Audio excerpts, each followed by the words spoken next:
Si miras al cielo y ves un pájaro volar, probablemente pienses en una sola palabra: libertad. No hay muros, no hay jaulas, solo el horizonte infinito. Pero, ¿qué pasaría si para que ese pájaro pudiera volar, tuviera que quemar todo el bosque debajo de él? ¿Sigue siendo libertad si el costo es la aniquilación de todo lo demás? Esta es la pregunta central que define la existencia de Eren Jaeger. Durante una década lo vimos crecer. Lo vimos pasar de ser un niño impulsivo, que gritaba venganza contra unos monstruos sin mente, a convertirse en el monstruo más aterrador que la humanidad jamás haya conocido.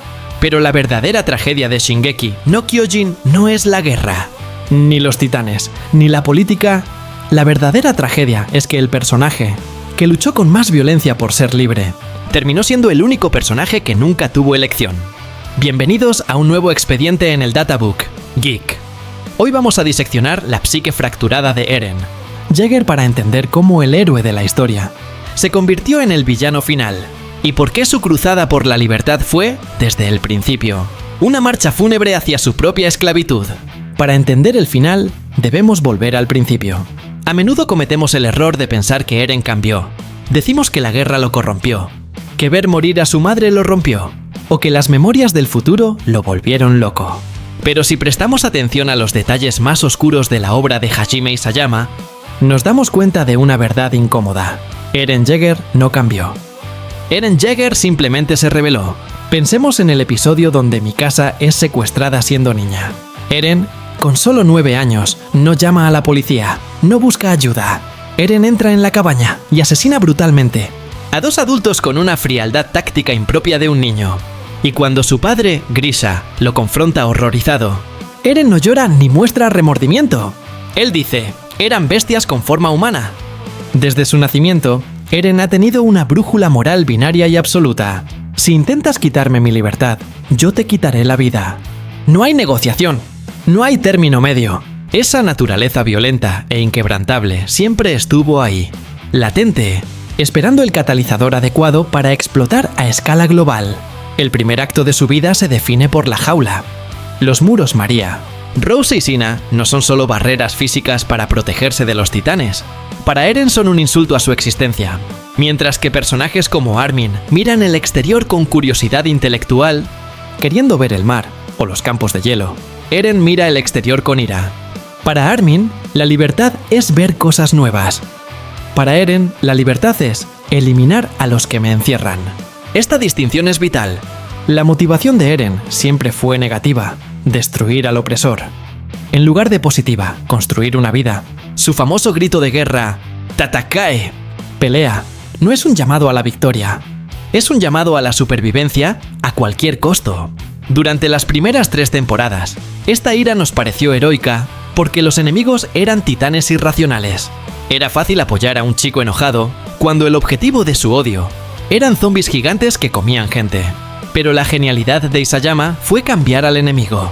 El punto de quiebre psicológico de Eren no ocurre cuando muere su madre, sino cuando llega al sótano y descubre la verdad. El enemigo no son monstruos, el enemigo es el mundo entero. Cuando finalmente llegan al mar, la escena que debería ser de triunfo se convierte en una de las más deprimentes del anime. Armin sonríe, maravillado por el océano.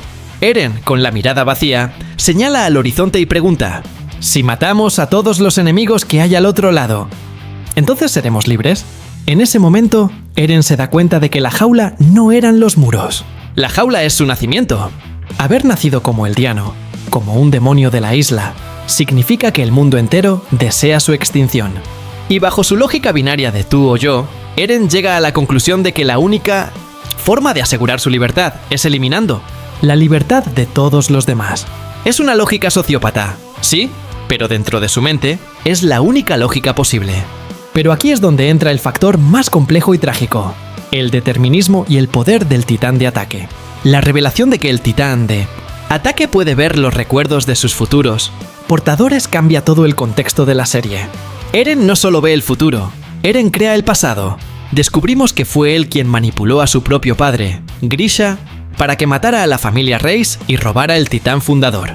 Vemos a un Eren adulto susurrándole al oído a su padre, obligándolo a cometer una atrocidad. Esto crea una paradoja temporal. Eren obtuvo el poder porque su padre se lo dio, Pero su padre se lo dio, porque el Eren del futuro se lo ordenó. ¿Quién empezó el ciclo? Nadie, es un bucle cerrado. Y es aquí donde la ironía alcanza su punto máximo. Eren Yeager, el hombre que daría su vida por ser libre, es el único personaje que conoce el guión completo de su vida. Y no puede cambiar ni una sola coma. Cuando ves a la mano de historia, al final de la tercera temporada, Eren ve todo lo que va a suceder. Ve el retumbar, ve el genocidio, ve su propia muerte. Y lo más aterrador es que intenta buscar otra salida. Durante el salto temporal, vemos a Eren asistir a reuniones internacionales, esperando que el mundo proponga una solución pacífica para la isla Paradis. Vemos su desesperación silenciosa. Pero cada vez que el mundo grita «Muerte a los demonios de la isla», confirman la visión futura de Eren. ¿El futuro es inmutable? No. Porque esté escrito por un dios, sino porque Eren es quien es. Él es esclavo de su propia naturaleza. Incluso si supiera que el retumbar está mal, no puede evitar hacerlo porque su deseo de proteger a sus amigos y su ira contra el mundo son más fuertes que su moralidad. Como él mismo le confiesa a Ramsay, el niño refugiado entre lágrimas, lo hice por la isla. Pero también quería ver este panorama. Quería dejarlo todo en blanco. Analicemos su transformación en la temporada final. El Eren que vemos en Marley, con el cabello largo y la mirada muerta. Es un hombre que ya ha aceptado su papel de villano. Se separa emocionalmente de sus amigos, no porque los odie, sino para que sea más fácil para ellos matarlo cuando llegue el momento. La escena de la mesa, donde le dice a Mikasa que la odia y golpea a Armin, es una actuación brutal. Él necesita que ellos lo odien. Necesita convertirse en el diablo de toda la tierra, para que, al detenerlo, Armin y Mikasa se conviertan en los salvadores de la humanidad. Es el plan de Lelouch en Code Geass, pero llevado a un extremo grotesco y genocida. Eren no busca redención. Él sabe que no la merece. El retumbar es la manifestación física de su dolor infantil. Millones de titanes colosales aplastando civilizaciones. Enteras no es estrategia militar. Es una rabieta de proporciones bíblicas. Es el niño que, al ver que el mundo no era como lo soñaba en el libro de Armin, decidió borrar el mundo y empezar de nuevo. Es imperdonable, y la serie no intenta justificarlo. Nos muestra el horror de las víctimas, los niños aplastados, la cultura perdida. Pero nos obliga a mirar al perpetrador y entender que no es un demonio sobrenatural. Es un ser humano llevado al límite, por un ciclo de odio que comenzó 2000 años antes que él. Finalmente, llegamos a su relación con Mikasa y el trágico desenlace.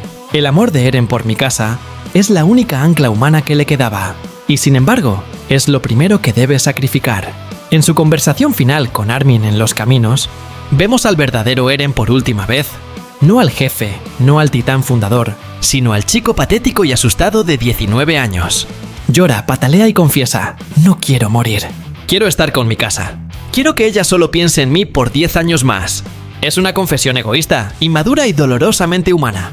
Nos recuerda que, debajo de toda esa fachada de Dios destructor, solo había un niño aterrorizado al que le pusieron un poder demasiado grande en las manos. Su muerte a manos de Mikasa es la única liberación posible. Eren no muere como un mártir, muere como un perro rabioso que tuvo que ser sacrificado por el bien común. Y en sus últimos momentos, la sonrisa que vemos podría interpretarse como alivio. El ruido se detuvo. Las visiones del futuro se detuvieron. La carga de 2000 años de historia de titanes desapareció. Eren Yeager deja un legado complicado. Logró su objetivo principal. Sus amigos vivieron vidas largas, aunque traumáticas, y el poder de los titanes desapareció del mundo, pero el costo fue el 80% de la humanidad. Y como vemos en los créditos finales del manga y el anime, la paz que consiguió no fue eterna. Años después, las bombas vuelven a caer sobre Paradis. El ciclo de violencia continúa. Esto podría parecer nihilista, como si todo lo que hizo Eren no sirviera para nada. Pero es el mensaje final más realista de la obra. No puedes acabar con la guerra matando a todos tus enemigos, porque mientras existan dos seres humanos, habrá conflicto. Eren Yeager no es un héroe, tampoco es un villano unidimensional. Es una advertencia. Es la personificación de lo que sucede cuando ponemos la libertad individual por encima de la empatía colectiva. Es la prueba de que, a veces, aquellos que más luchan contra los monstruos son los que están destinados a convertirse en ellos, no por maldad, sino por una trágica e ineludible necesidad. Al final, el chico que buscaba la libertad más que nadie terminó encerrado en la jaula más pequeña de todas, la de su propio destino. Y esa es, sin duda, la historia más triste jamás contada en el mundo del anime. Esto ha sido el análisis profundo de El Databook. Geek, si te ha hecho repensar el final de Shingeki no Kyojin, suscríbete y activa la campana, porque hay muchos más expedientes que debemos abrir juntos.